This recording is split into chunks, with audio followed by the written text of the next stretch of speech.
2.0 Foundation. And right now, we shall proceed to the opening word from Her Royal Highness Queen Diambi. Yes, hello everyone. Thank you very much for having me today on this very distinguished, with this very distinguished panel, and to discuss such a very important topic, as development. I'm very honored and pleased to be here and to open this session for this afternoon. And of course, as I'm a traditional leader, I will always ask for a blessing and for peace and prosperity, in the name of the Creator who of all things, and also to thank the ancestors who have come before us and did everything they had to do so that we can be manifested today in this form, and we can be here together to reflect and think about the future of humanity. Because when we talk about development, when we talk about investment, we're talking about really the future of humanity as a whole. So I'm very honored as a traditional ruler to be here. I'm also here representing the African descendants of Brazil, and I'm also myself, one of the founding members of the United African Diaspora, which is really a group of people who wants to make sure that the voice of the African diaspora is heard in the world. We are indeed about 350 million people on the planet outside of Africa who are descendants from Africa. So this is really an honor for me to be here. And talking about development, I was just here a few weeks ago at the CC Forum in Monaco to talk about investment in, sustainable economy.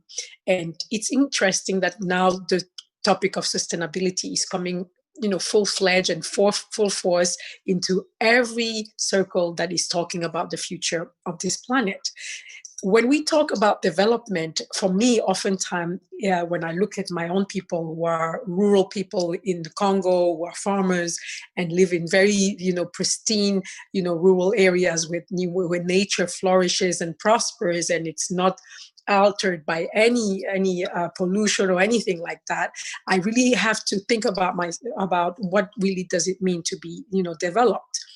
Oftentimes, unfortunately, when we talk about development, we are, compelled to think about the Western paradigm of development. And it can be at times for somebody like me and my people a bit frightening, because when we talk about development, we see, yes, indeed, the big cities and the big streets and roads and all this effervescence and abilities to reach to have our needs met in very efficient ways, and sometimes in surplus of what we really need. And it's all about productivity, profit, and generating profit and so forth, and access to immense amount of resources. However, now we have come to a time where there is an alarm that's been rung, which is to say, is it wise? So when we talk about development, and I can imagine Africa, I would like to imagine Africa to be developed indeed, but in what way? So I think that we have come to a crossroad where development can no longer just mean to have, material development, meaning just, building immense infrastructures and to do a lot of, production of goods and eventually services and to a never end. So meaning that we have to do it without thinking about the consequences. So today, more than ever, we have now to face consequences of the path for development that we have chosen, over the past three, phases of industrialization. This is the new era of industrialization. It's the digital era. So this is the fourth industrial revolution, we can say. So we have had three before. And with the three industrial revolution that we have had before, we are seeing now the consequences that are indeed, we have gained many good things, not to say that we didn't. However, we have also to deal with very, very difficult consequences that are now costing us to reflect on the model of development we chose. So my take is that we really have to start looking deeper into what is it that we want to accomplish. When we talk about development, is it just to perpetuate the system that we have and render it more efficient in the way that ideologically it's about, only increasing the profit and the return on investment? Or is it really about how can we create an environment in the earth where we live in peace with each other, and also we live in harmony with nature? And when I talk about harmony with nature, it's far from the romantic idea of just being roaming around the Garden of Eden, but it's really to be sensible to the effect that all our activities have on nature, and furthermore to what effect those effects will have on us and on all life on this planet. And therefore, to incorporate that dimension into all our avenues of saying we want to develop, these core ideas, these core demands have to be placed in the midst of our reflection when it comes to talk about development. Unfortunately, when I look at Africa today, I'm going to refer to Africa, but we can extrapolate to other places, is that when our leaders and when our people in entrepreneurs, they speak about development, there is oftentimes in their mind a template for development that really mirrors the Western development. So we imagine ourselves to have an Africa where we will have tall skyscrapers and roads, for never ending. And we will have access to all the electronics and all the, the technicity that we have in the Western world and in Asia, for instance. And we think of that as being, the place that we need to get, the Eden where we need to get. And I have to say, wait a minute. I have to say, how about Africa be a place where we start to think about alternative forms of development, where humanity is in the core of the idea to develop, but also we incorporate the element of the environment more now than we've had done it before. So not only when I say the human element is that the people's culture, the people's way, the people's aspiration of how they want to live together. Because again, when we template the model of development according to the Western paradigm, it takes away a lot of things that are actually, very inherent to our culture. For instance, when we talk about family values or family systems, when I look at my family in the Congo, it's really thousands of people. Literally thousands of people, because we are all related to one another. We are from these clans and so forth. So the idea of a family is really always an extended family, is never this nuclear family.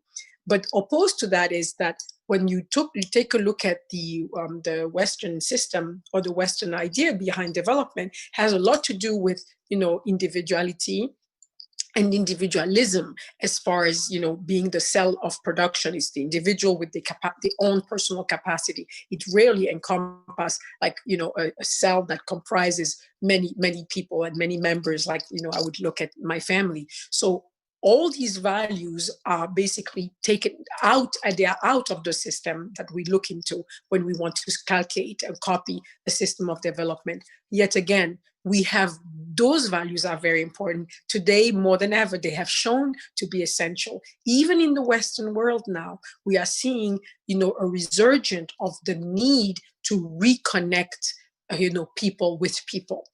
I've seen a couple of pilot programs, for instance, in the Netherlands and I think in Germany, where they're now starting to build, buildings where they have different type of facilities to allow people to live almost in a community, although separate owners of different buildings, but then they want to mix the type of people that live there, so that they have elderly people living with younger people, living with people who have families of different ages, so that they can create a community.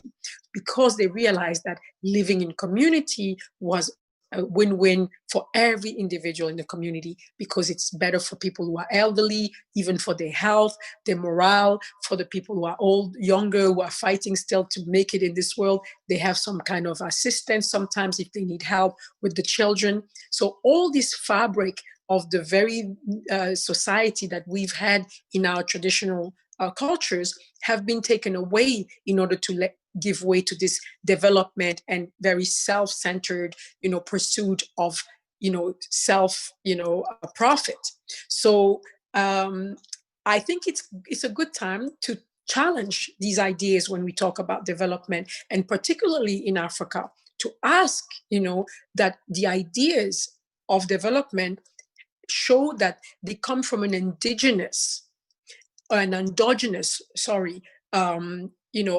perspective, and not from outside in, and that the outside in model can be revisited and can be challenged, because today we have many proofs that shows that the model had a lot of flaws, because no model that is in contradiction with the fact that nature, the primary source of all the resource we need to carry forth that so-called development, is not accounted for. It's not an element. It's not accounted for as a main variable, something that is there that we need to know that we have to replenish, because it's no longer just about sustaining, although we are just thinking about sustainability, but it's about regenerative economy. So we have to really go into understanding, I think, and incorporating different aspects of, how we can think, and this different aspect of culture of different people, to really have a more eclectic and more rich model of what could be the alternative development models, rather than to have one way of thinking. Today, more than ever, I believe that it's time to go to the people and take a look at other practices of what develop, and so we can have better ideas of what development could look like. So all that to say, I want my people to have access to, things that, come to help them, fulfill the basic needs, like access to good, clean water, so they don't get, sick, access to good education. But what does that mean, good education? Is it an education that's only centered so that we can pursue and we can only sustain a particular model, or it's an education that's more open to include and more inclusive, to have other aspects of how we want to see our society develop in the future? Africa, I believe, has a lot to teach. And I think that it would be nice if we go to Africa with a different set of eyes, and we start asking, what is it that we can gain from the way we organize ourselves in Africa? How is it important to see what is going to be the outcome if we change our models and we slightly, modify it? Today, we have the avènement. We're talking about the digital week today. This is one of the reason why I'm here, is that yes, digitalization is the next generation, or the next big leap in industrialization, and how is it going to impact the world, and specifically Africa for me, because Africa is really the one who has the least access to everything in the information technology, because we understand that even now, although we're talking about the world being connected, the percentage of people connected in Africa is really minute, and the rate, the data and all that, it's really very slow. The delivery of this the capacity for people to connect is very slow. We do have hubs in major cities like Nairobi, or maybe Lagos or South Africa, but in majority of other countries, we don't have such access. Majority of the people, when they say they have internet, is because they're using either a mobile phone, or they having maybe some application like Facebook or WhatsApp, but that doesn't give them necessarily the ability with the rate of the data delivery to have access to university online, or telemedicine or something. So there is still a big leap for many places in the world to be part of this industrial, in this new digital industrial era. It's because they still have to have infrastructures that would support such ability to join in with the digital revolution. And in many ways, I see it as a positive aspect, of course, because it will alleviate many different industries, and it will make it easy to access information and a lot of things. And I'm really specifically referring to something like telemedicine. And what I believe is that, yes, indeed, Africa has to be on board, and we have to really do a lot to help Africa get on board with the digital industrial era. However, it's always the question how and in what domain and why. And if it is to elevate the African people so that they can really have a mean to express their creativity, their ingenuity, and to profit also from the labor, then it's definitely a good thing. But if the inequality in the fact that Africa again is behind in accessing the digital world, then it would again maybe cause Africa to be again the victim of just very much predatory attitudes in terms of just going to Africa, using Africa as the next frontier where capitalism at its best can just go and take hold of whatever is left to be taken hold of. So I think that it's a good thing to have people like you get involved, but especially to have a dialogue that is an intracultural and extracultural dialogue where all people coming from all horizons are here together to reinforce the desire to make sure that when we do what we do it for the benefit of most, and we make it so that we have to encompass wisdom, not only intelligence, but wisdom, to ensure that we are going to be creating something that is in balance with the environment from which we profit, but needs us to care for so that it can regenerate itself. So my take and my last few words on this would be to say, thank you, because we have to be we have to take our duties as global citizens very seriously.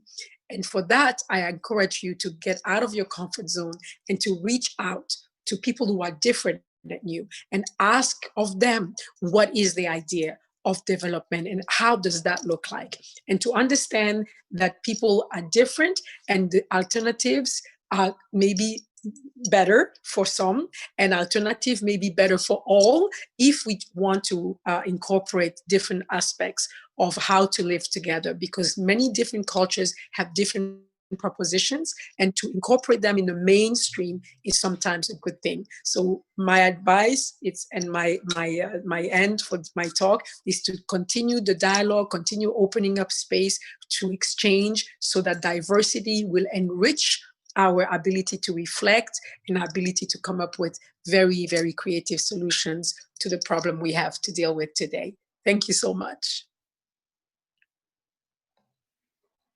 Your Royal Highness, thank you very much for sharing your wisdom with us. I couldn't agree more that this unilateral focus on economy and profit has led us into a real stalemate, and the only way to move forward is to find this balance between community, environment, and economy, and it's only possible through dialogue and exchange of cultural perspectives. Thank you very much for coming here today and helping us explore this perspective. Thank you for having me.